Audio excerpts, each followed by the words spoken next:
খবরটা খুব বেশি সিগনিফিক্যান্ট আমি তা বলবো না, এবং এটাও বলবো না যে হ্যাঁ ছাত্রলীগের সাবেক সভাপতি, নিষিদ্ধ ঘোষিত ছাত্রলীগের সাবেক সভাপতি, সেটাই বলতে হয় এখন, যেহেতু নিষিদ্ধ করা হয়েছে বাংলাদেশ সরকার এবং আমরা রাষ্ট্রের প্রতি সম্মানশীল, বলতে হয়।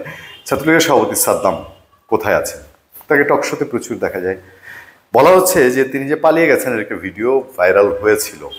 ব্যাপারটা কোন জায়গায়, চলেন আমরা একটু ভেতরে যাই। কিন্তু আমার কাছে মনে হয়েছে কি জানেন, যে ছাত্রলীগ সভাপতি সাদ্দাম তিনি পালিয়ে গেছেন একসময় দুর্দান্ত প্রতাপশালী, এবং 15 জুলাই 2024 আমরা যতগুলো কন্টেন্ট করেছিলাম, 16 জুলাই বারবারই বলেছিলাম ছাত্রলীগকে যে লেলিয়ে দেওয়া হয়েছিল কোটা বিরোধী আন্দোলনে, বৈষম্যবিরোধী ছাত্রদের আন্দোলনে, এইটা আওয়ামী লীগের জন্য বড় কালো হয়েছে। তখনকার কন্টেন্টগুলো আপনারা দেখে নেবেন, পূর্ণিয়ার খোঁজ ইউটিউব চ্যানেলেও আছে।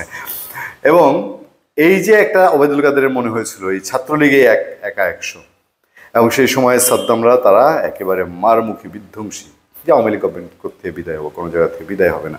সেই সময়ের জন্যে এই সাদ্দাম সেই সাদ্দাম কিনা, বা এই সাদ্দাম সেই সাদ্দাম না হলেও খবরটার একটা গুরুত্ব আছে। কারণ ওই যে সীমাহীন পরম পরাক্রমশালী বীরের মতন ছাত্রলীগ, তাদের পরিণতি মানুষ হয়তো এভাবেই দেখেছে। কারণ যে ছাত্রলীগ 71-এর ছাত্রলীগ, 69-এর ছাত্রলীগ, 61 ছাত্রলীগ, 62 ছাত্রলীগ, বঙ্গবন্ধুর ছাত্রলীগ, তারপরেও 90 পর্যন্ত, 90-এর স্বৈরাচার বিরোধী আন্দোলনের ছাত্রলীগ, তারপর আস্তে আস্তে আস্তে আস্তে 96, তারপরে 17 বছরে ক্ষমতার মোহে, ক্ষমতার টানে, ক্ষমতার লোভে সেই ছাত্রলীগকে আর খুঁজে পাওয়া যায়নি।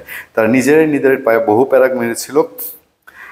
আমাদের সময় .com তারা বলছে এবার নিষিদ্ধ সংগঠনের সভাপতি সাদ্দাম হোসেনের পালিয়ে যাওয়ার ভিডিও ভাইরাল, তবে ভেতরটা একটু ভিন্ন রকম আছে। বিভিন্ন সময় ছাত্রলীগের নেতাদেরও পালিয়ে যাওয়ার খবর পাওয়া যায়, তবে এবার নিষিদ্ধ ছাত্রলীগ সংগঠনের সভাপতি সাদ্দাম হোসেনের পালিয়ে যাওয়ার একটি ভিডিও ভাইরাল হয়েছে সামাজিক যোগাযোগ মাধ্যমে, জানিয়ে সোশ্যাল মিডিয়া জুড়ে রীতিমতো লঙ্কা কাণ্ড চলছে। ভাইরাল হওয়া সেই ভিডিওতে দেখা যায় গাড়ি যোগে সীমান্ত পাড়ি দিচ্ছেন সাদ্দাম হোসেন ও তার সাথে থাকা একজন গাড়ির চালক সুযোগ বুঝে গোপনে ভিডিওটি ধারণ করেন। নিষিদ্ধ এই সংগঠনের তৎকালীন সভাপতি সাদ্দাম হোসেন জনসমক্ষে আন্দোলনরত ছাত্রদের দেখে নেওয়ার হুমকি দিয়েছিলেন কয়েক দফা। প্রকাশ্যে দিনের বেলায় ছাত্র জনতার উপর নির্বিচারে গুলি চালাতেও দেখা যায়। বর্তমান নিষিদ্ধ হওয়া এই সংগঠনের নেতাকর্মীদের ভিডিওটি ছড়িয়ে পড়ার পর অনেকেই দাবি করেন তিনি নেত্রকোনা সীমান্ত দিয়ে ভারতে পালিয়ে গেছেন।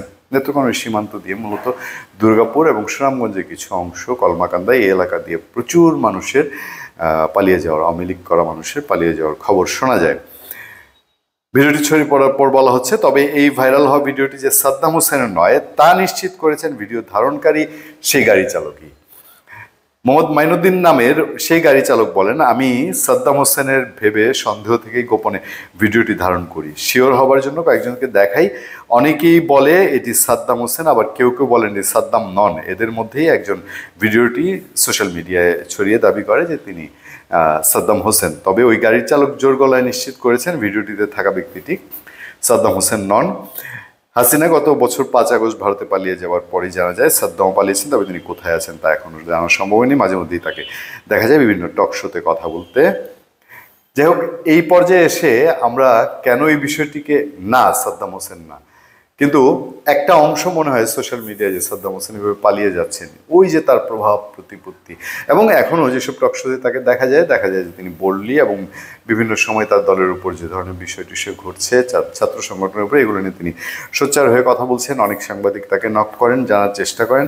বিশেষ করে দেশের বাইরে থেকে যে টকশোগুলো হয় সোশ্যাল মিডিয়া বেস নিশ্চয়ই, সেগুলো তো সাদ্দাম হোসেনের সরব উপস্থিতি দেখা যায় বলেই হয়তো দেশের ভিতরে এখনও এই যে মানে ঠিক বানোয়াট পালিয়ে যাওয়ার ঘটনাও কেউ কেউ বিরোধী পক্ষ অন্তত এটাকে দেখে সুখ নিতে চান কিনা বা মনে করেন কিনা যে এইভাবেই হয়তো পালিয়ে গেছে।